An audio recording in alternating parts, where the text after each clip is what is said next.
Sur mesfinances.com avec Agathe qui a entendu des choses sur les retraites complémentaires à partir du 1er du mois. Il lui semble que ça va changer et elle se demande s'il y a des démarches à effectuer. Alors déjà, il est peut-être nécessaire de rappeler ce qui va se passer. Jusqu'à présent, les retraites complémentaires du privé, donc les régimes Agir, qui Arco, versaient les pensions. Et ça, c'est fini. Au 1er janvier, là, d'ici quelques jours, les versements maintenant vont s'effectuer chaque mois. Qu'est-ce que ça implique? Premièrement, c'est que d'abord, il va falloir que vous vous habituiez à gérer un petit peu plus finement vos finances. Alors, ça peut avoir des aspects pratiques, gérer au mois le mois, mais il y a juste cette transition à gérer. Premier élément de réponse. Donc, et ça se fait tout seul, elle n'a aucune démarche à effectuer. Alors pour le coup, vous pouvez rassurer votre auditrice Agathe, elle n'a aucune démarche à effectuer, ça se fait automatiquement. Par contre, qu'elle s'attende à recevoir un paiement équivalent au tiers de ce qu'elle recevait l'année dernière. Donc il y a des petits réglages à faire pour la les paniers percés vont devoir faire attention, les autres, a priori, exactement. Ça va se passer mieux.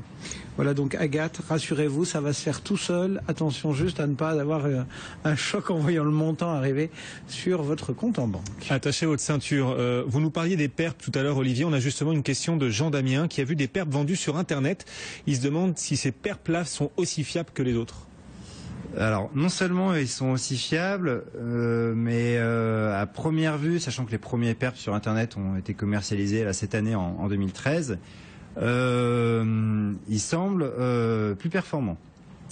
Alors, il faut savoir que les perps qui sont vendus sur Internet, derrière, vous avez toujours un assureur qui a les reins solides, et donc c'est toujours une grande institution financière. Je pense à des gens comme Generali ou Suravenir, qui est le Crédit Mutuel Arkea, Crédit Mutuel de l'Ouest notamment. Ça c'est le premier élément de réponse. Donc un assureur derrière avec des reins solides. La personne qui vous le vend sur Internet, c'est finalement un courtier, comme vous pouvez en trouver dans les crédits immobiliers. Mais là, il vend des produits financiers, notamment du PERP. Donc c'est parfaitement fiable. Et surtout, comme je vous le disais, les produits sont quand même de bonne qualité.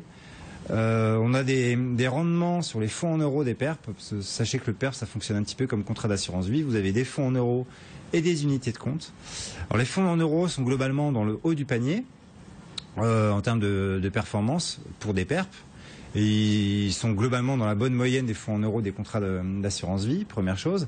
Et deuxième chose, vous avez un choix de fonds qui n'a rien à envier, bien au contraire, avec ce qui est proposé dans les banques. Quelle différence en quelques mots?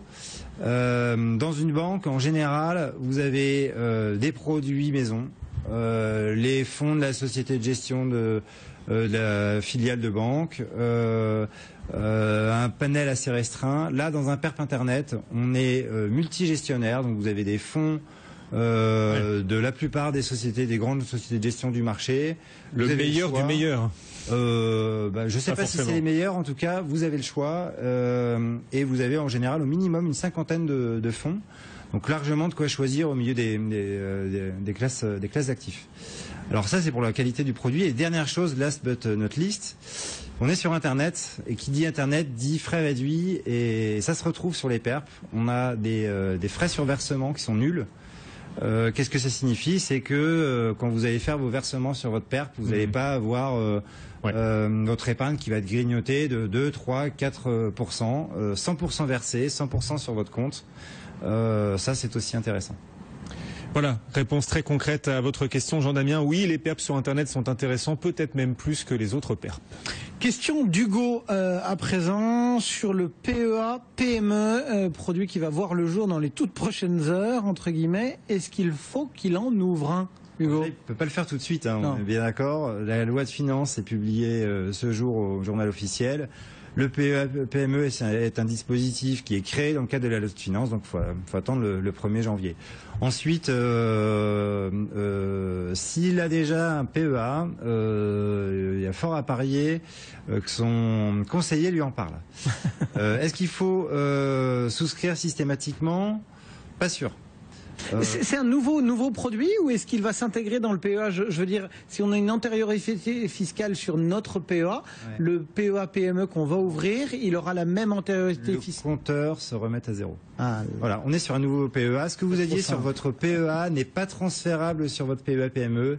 C'est un nouveau produit, une nouvelle enveloppe que vous ouvrez à côté. Donc pas de transférabilité de l'un vers l'autre. Premier élément de réponse. Alors ça signifie aussi que vous pouvez parfaitement ouvrir un PEA à part si vous avez déjà un PEA, mais si vous n'en avez pas, vous pouvez ouvrir from scratch, ex nihilo, votre PEA-PME, alors à condition d'avoir envie d'investir dans les PME, PMI et ETI françaises et européennes. Qu'est-ce qu'on peut vous dire d'autre à propos du PEA-PME? Si vous n'avez vraiment pas l'habitude d'investir sur les small caps, j'ai envie de vous dire, allez vers un fonds. Voilà, regardez ce que vous pouvez faire au sein de, de votre PEA actuel.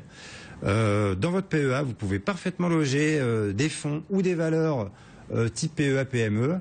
Vous pouvez parfaitement mettre des small et mid caps avec certainement même moins de contraintes que dans un PEA-PME. C'est-à-dire que ce que vous dites, c'est que c'est pas la peine d'aller investir dans un PEA-PME si on n'a pas déjà atteint le plafond du PEA. Ah oui, si vous n'avez pas atteint votre plafond du PEA, vous pouvez vous contenter du PEA actuel. Pourquoi? Déjà, ça vous simplifie les choses. Vous n'avez pas un deuxième compte à ouvrir, c'est si bête que ça. Mais aussi, au sein de votre PEA, voilà, vous avez toutes les possibilités, vraiment la liberté d'investir d'ores et déjà dans les valeurs moyennes, dans des fonds valeurs moyennes. Et voilà, vous avez le choix.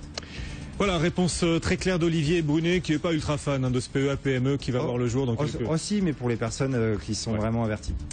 Rédacteur en chef et cofondateur de toutsurmesfinances.com. Merci Olivier d'être venu nous voir là, en ce 30 décembre. On vous retrouvera bien sûr très bientôt dans Intégral Placement.